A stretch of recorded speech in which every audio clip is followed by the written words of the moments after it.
Od zebrudného upálení mistra Jana Husa 6. července roku 1415 se šířila popularita Husova kázání po celých Čechách. V očích české šlechty a katolické církve se šířila jako kacířský mor. 30. července 1419 husitský dav vedený radikálním kazatelem Janem Želivským vyházel novoměstské radní z oken.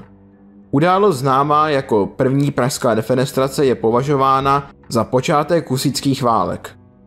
16. srpna umírá král Václav IV.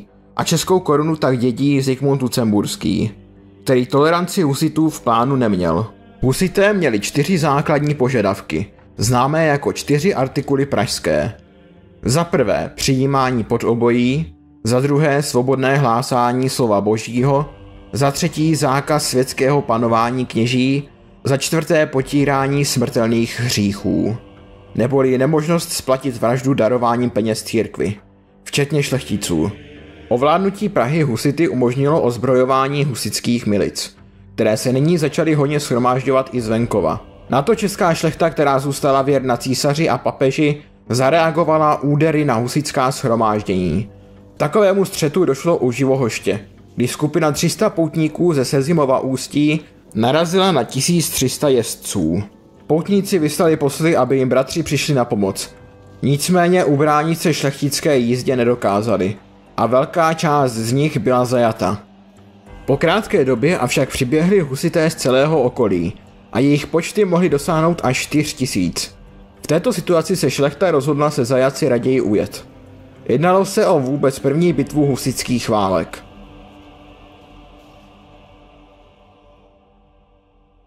Na konci roku 1419 je zaznamenána další bitva mezi oddílem Jana Žižky z Trocnova, čítajícím 300 mužů, a 2000 jezdci a pěšáky Bohuslava ze Švamberka.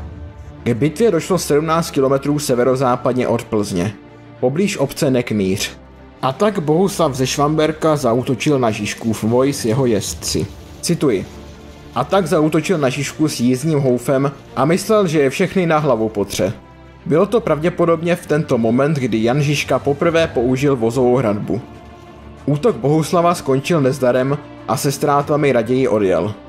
1. března vyhlásil papež na naléhání Zikmunda kruciátu, neboli křížovou výpravu. Po úspěchu u Nekmíře se vydal Jan Žižka s jeho oddílem 400 mužů i žen s dětmi, 12 vozy a 9 jezdci na pomoc vznikajícímu městu Tábor. I přes sjednané příměří mezi kališníky a katolíky se železní páni znovu pod vedením Bohuslava ze Švamberka, posílení o řád Johanitů, 25. března 1420 rozhodli na Husův voj zaútočit.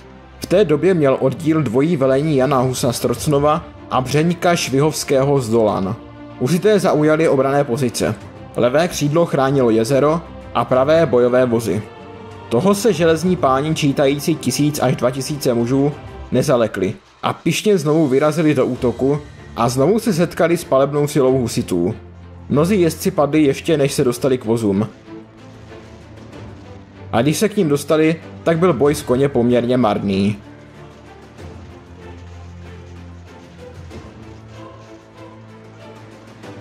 Mezitím zaútočili royalisté i na levé křídlo ve snaze se vyhnout vozům. Kvůli bahnitému prostředí ale raději sesedli z koní a pěšky zaútočili. Ve zbroji se jim ale těžko ohánělo proti lehce oděným kališníkům, kteří měli s jejich cepy větší útočný dosah než šlechtic s mečem.